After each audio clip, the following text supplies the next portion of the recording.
Bizim tələbimiz sərbəst toplaşma azadlığının təmin olunmasıdır. Bugün Milli Məclis sərbəst toplaşma azadlığını bir dəfəlik dəfn eləməyə çalışır. Cərimələri artırmaqla cəmiyyətdə xofu artırmağa çalışır.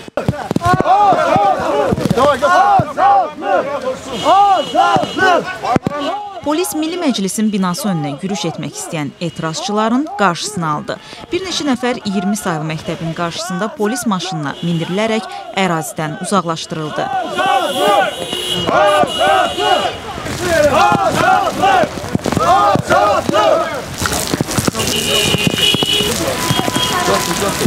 Polis və mülki geyimlilər aksiya iştirakçılarının qarşısına çıxan yeganə maneə deyildi.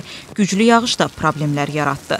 Etirazçılar yağışa hazır olmasalar da polis hava şəraitini nəzərə almışdı. Aksiya iştirakçıları parlamentin qarşısında da şüar səsləndirə bildilər.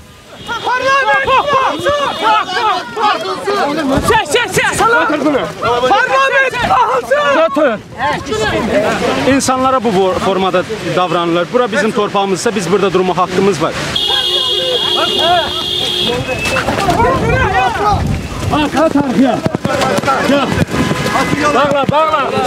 Odur ki, cərimələr qaldırılmasın. Parlamentin saxtadır və saxta qanunları qəbul etməsin. Xalqın mənafeyinə xidmət etsinlər. Polis xalqa təzyiq eləməsin.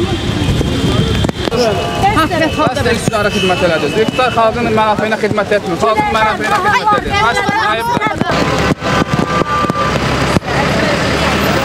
Həm mülki geyimlilər, həm də polis etirazçıları zorla sərnişin avtobuslarına mindirib yola saldılar. Bunu da avtobusa, avtobusa. Sən gəlib üstündən. Sən kimsən? Ya bu ne bunu avtobusa? Aparmırsan. Niye Avtobusa deyirəm. Sən kimsən? Deyirəm avtobusa. Onu avtobusa.